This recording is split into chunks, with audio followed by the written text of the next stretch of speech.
Recording in progress. Buenas tardes, alumnos, ¿cómo están?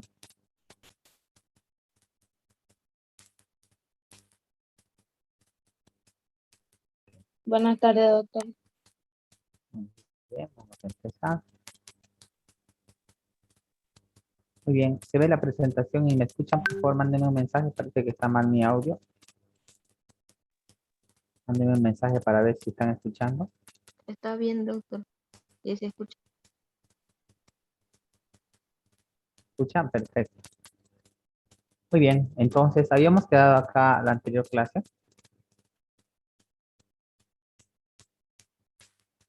Ya quedamos acá.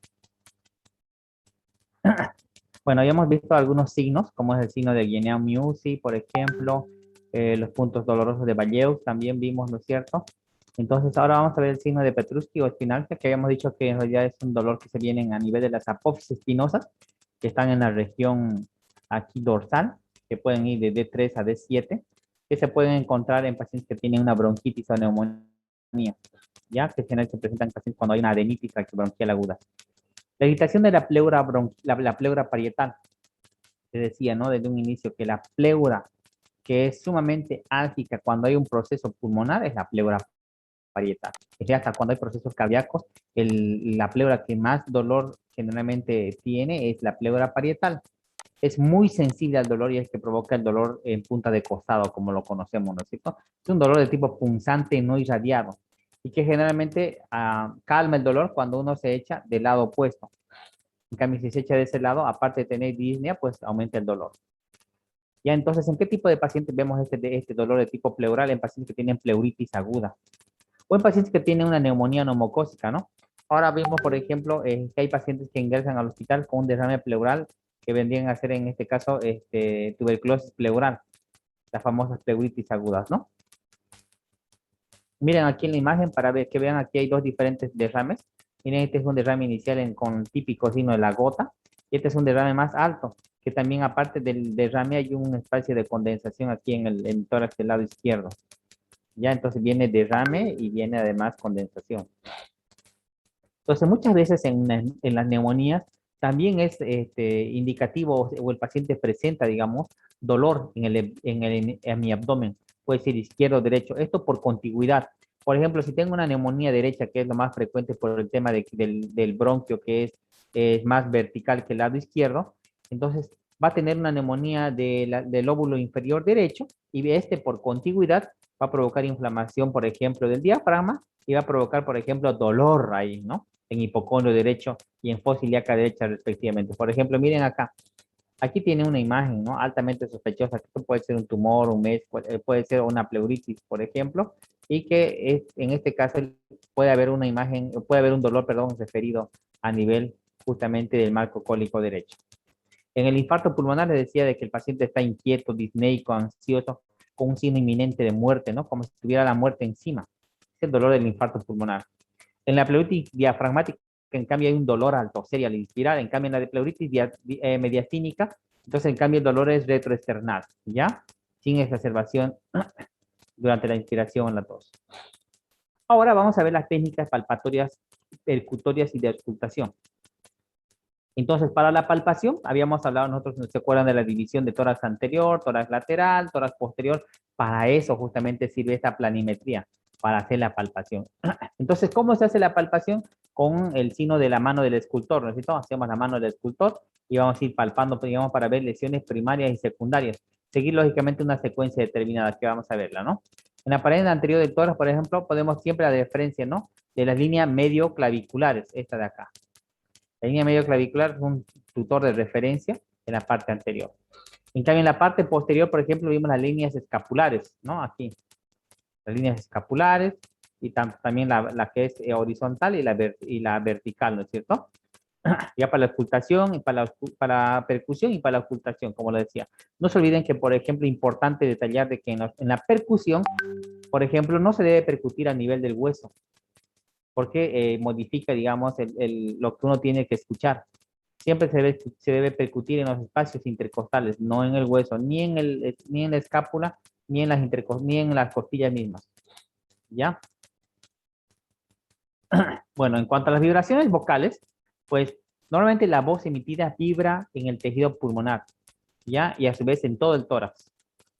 Entonces, normalmente cuando nosotros hablamos, se le pide al paciente, por ejemplo, que se le dé una repetición, en tanto tenga una voz gruesa o una voz alta, en el caso de las mujeres, se dice que tenga que hable una palabra que, por ejemplo, puede ser 33 o puede ser 91, y esta va a repercutir en todo el tórax, tanto anterior y posterior, y es como una guitarra, ¿no? Como ven en la imagen. Entonces, por ejemplo, vibran las cuerdas vocales y va a repercutir en todo lo que es la guitarra.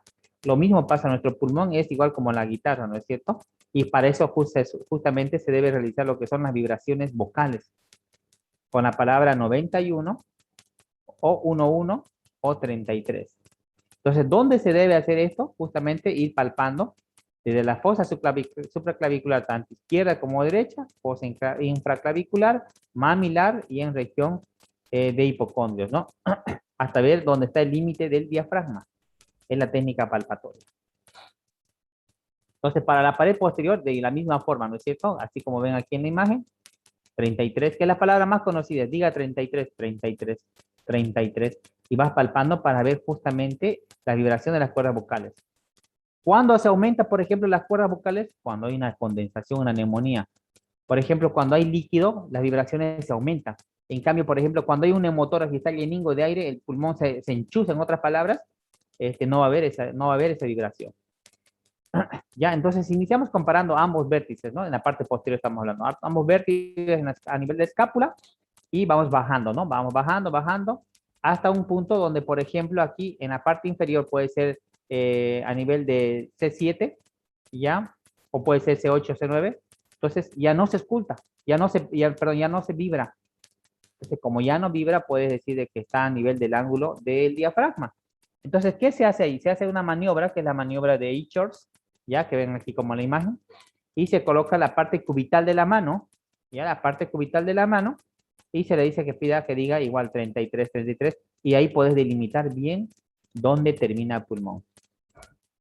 ¿Para qué te sirve esto? Justamente para la auscultación, y no solamente para eso, sino que hay una movilidad, una elasticidad pulmonar que puede ir entre 3 a 5 centímetros, ¿no? Entonces vos podés palpar, por ejemplo, o podés, perdón, percibir entre 3 y 5 centímetros más por abajo, más por arriba.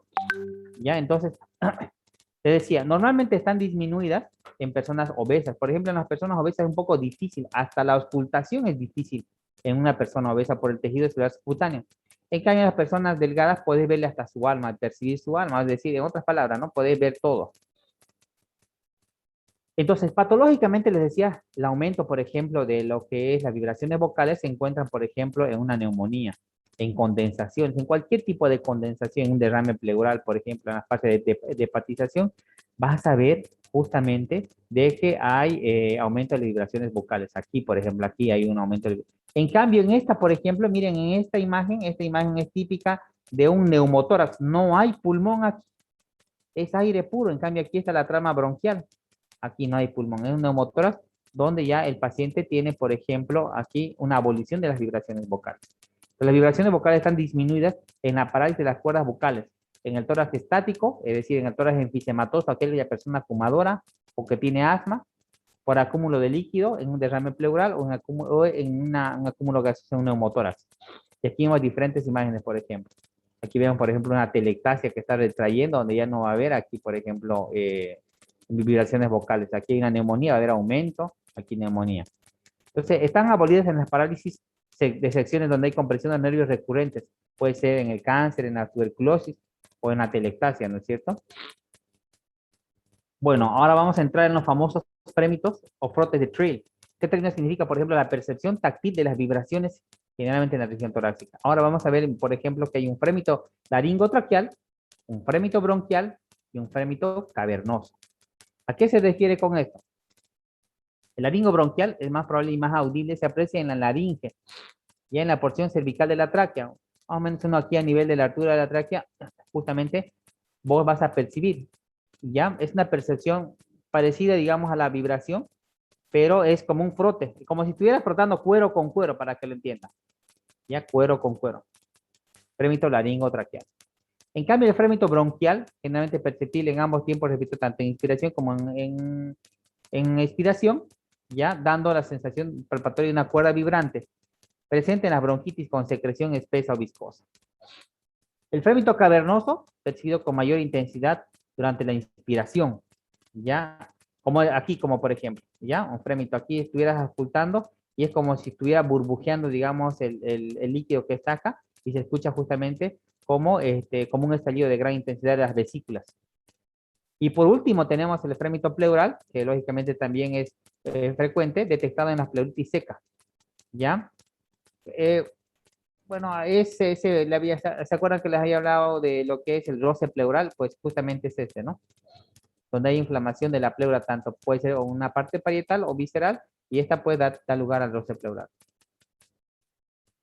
Ahora, ¿qué es la fluctuación torácica? Se manifiesta cuando existen quistes hidratídicos o en la cara superior del hígado, o puede darse por un hidroneumotórax, como en esta imagen, por ejemplo. Miren, esta imagen corresponde a un quiste hidratídico. Se puede ver igual aquí en la radiografía. Entonces, ¿en qué consiste esto? Le pedí al paciente que se eche y puedes, en este caso, que esté parado, perdón, que esté parado, ¿ya? Y una mano, colocas la mano, por ejemplo, izquierda, colocas en la pared posterior y la mano derecha hacia en la parte anterior y vas percutiendo, ligeramente percutes. Esta es la percusión de Auenbrugger. Ya hace la percusión de Auenbrugger en parado en el paciente. A nivel de las costillas 5 y 6. ¿Ya? Y hay una ondulación que va a percibir la mano que está en la región posterior. Es como si estuviera moviéndose una ola de líquido. La mano posterior tiene que percibirla. Entonces, esa es la fluctuación torácica. ¿Ya? Que se presenta nuevamente, y les vuelvo a decir, en el quiste diatídico o en los pacientes que tienen hidroneumotórax. Entonces, semiología pura, ¿no? Ahora, tipo de derrame pleural. Los tipos de derrame pleural generalmente son dos, que son el trasudado o el transudado y el exudado. Ahora, los pacientes que tienen el trasudado, por ejemplo, cuando llegan un paciente, ustedes cuando ya estén en el hospital, sean internos o sean ya médicos, le sacan líquido pleural, hacen una toracocentesis, van a tener, por ejemplo, un líquido cristalino, color medio amarillento. Ese es un líquido, es un trasudado. Pero en cambio, si van a tener un líquido purulento, un líquido, por ejemplo, denso, lechoso, es un exudado. Entonces, hay algunas patologías, en este caso, que estas son las más frecuentes, en las cuales te van a dar trasudado o exudado en el derrame pleural. ¿Ya? ¿Cuáles son? En una insuficiencia cardíaca congestiva, por ejemplo, es trasudado. En una neumonía, en cambio, por ejemplo, que tenga un derrame pleural o que tenga una afectación del parénquima pulmonar, es exudado, ¿ya? Porque generalmente es turbio y lechoso por los gérmenes, ¿no? En el cáncer también es exudado. En la embolia pulmonar, pues a veces puede ser por la sangre, sobre todo, puede ser trasudado o a veces puede ser exudado. En las enfermedades virales, generalmente son exudados, pero con una tendencia leve a ser trasudado, ¿ya? Muchas veces se encuentra como exudado en una fase inflamatoria aguda, pero después de que pasa en reabsorción, encontrás una fase de trasudado. Aquí falta algo importante, por ejemplo, que no le he colocado en pacientes que tienen tuberculosis, la tuberculosis pleural. La tuberculosis pleural, que vendría a ser una especie de neumonía, aunque no lo crean, tiene un trasudado. Es un trasudado y no exudado. ¿Ya? Bueno, y aparentemente a ojo de buen cubero aquí con esto vos le ves que es citrino, el líquido es claro como agüita, vos decís es trasudado, pero vos lo mandás al laboratorio y no, era exudado. Entonces, en ese sentido es que se mandó a hacer, o bueno, se crearon esto, ¿no es cierto? Los criterios de Lyme. Los criterios de Lyme justamente para saber cuándo es trasudado y cuándo es exudado. Miren, con una sensibilidad de 98% y una especificidad de 83% para saber cuándo es exudado y cuándo es trasudado. Y esto tiene que sabérselo de memoria, porque es bueno siempre que ustedes sepan aquí laboratoriamente cuándo es trasudado y cuándo es exudado. La relación de proteínas del líquido pleural y la relación proteínas séricas, por ejemplo, cuando es mayor a 0,5, es entonces exudado. Cuando es mayor a 0,5. La relación LDH de líquido pleural y LDH sérica mayor a 0,6, lo estoy dando para exudado. LDH de líquido pleural 2/3 por encima del límite normal, exudado. Aquí también tenemos el colesterol, ya mayor a 60, ya, miren, 54%, mayor a 43, 75% de sensibilidad, pero aquí la especificidad cambia. O sea que mientras más alto es más específico el exudado, en cuanto, perdón, el colesterol. La relación colesterol de líquido pleural y colesterol sérico mayor a 0,3, ambas tienen una especificidad y una sensibilidad alta. Miren, la albúmina sérica, por ejemplo, versus albúmina de líquido pleural, menos la albúmina, perdón, de líquido pleural, menor a 1,2, exudado en 87-92. O sea, estos criterios de Light te hacen ver de que efectivamente el paciente, independientemente de cómo le mires vos a ojo de buen cubero, te está diciendo de que es exudado o trasudado. Y con esta diapositiva vamos a terminar. Solamente mencionarles de que aquí les decía la fluctuación o la movilidad diafragmática que puede recorrer entre 3 a 5 centímetros, y con la maniobra de Eichhorst, ya con la parte cubital de la mano, puedes decidir de ver más o menos dónde está el diafragma. Bueno, chicos, entonces aquí vamos a quedar y como les prometí, vamos a repasar. Tenemos 15 minutos para repasar. Si tienen alguna pregunta, pues me gustaría que me escriban, por favor, por chat para ver y de poderle responder.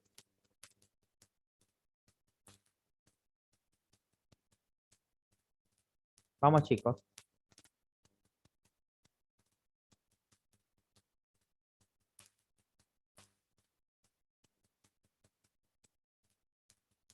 Por favor, pueden preguntar por chat. Escriban por chat.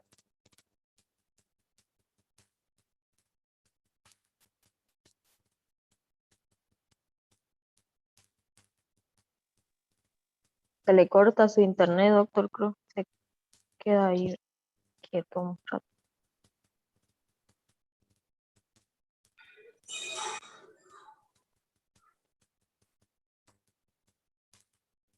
No hay ni una pregunta.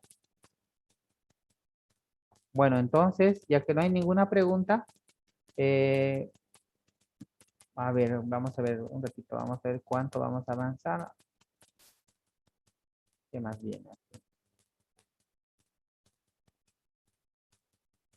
Ah, ya viene lo que es la percusión. Ya, vamos a quedar hasta aquí el examen, hasta la diapositiva 66. Ya, el examen entonces el día miércoles a las 3:30 de la tarde. Por favor, no se olviden llevar su carnet. ¿Ya? Aquí hay una pregunta al fin. Dice, doctor, en los tipos de exudados que salen en los pulmones, allá, en el exudado y en el trasudado, está en la parte clínica. Por ejemplo, te llega un paciente a la emergencia o te llega un paciente a tu servicio y vos ves de que tiene un derrame pleural o independientemente del derrame pleural, el paciente tiene una condensación. Si el paciente tiene una condensación, no le vas a hacer una toracocentesis. Generalmente las toracocentesis se hacen cuando hay líquido. En una condensación no necesariamente tiene líquido. Suponte que está con un derrame pleural, ¿ya? Y que aparte del derrame pleural tiene un poco de condensación. Entonces vos le tenés que puncionar el líquido pleural. Hacer la punción del líquido pleural y vos ves a ojo de buen cubero, agarrar la jeringa, ah, sí, mira, me parece trasudado. Y como hace un médico, ¿no? Ah, sí, es trasudado. Inicio tratamiento para tuberculosis, porque aquí lo más frecuentemente es tuberculosis, inicio tratamiento para tuberculosis. Pero el residente agarra y dice, no, ¿sabe qué, doctor? Yo lo voy a enviar a citoquímico, citofísico. Y lo envía a citoquímico, citofísico de líquido pleural y ahí vemos resultados. Y a eso le hacemos los criterios de Lyme. Y, mira, lo que decía que era trasudado no fue trasudado, fue un exudado.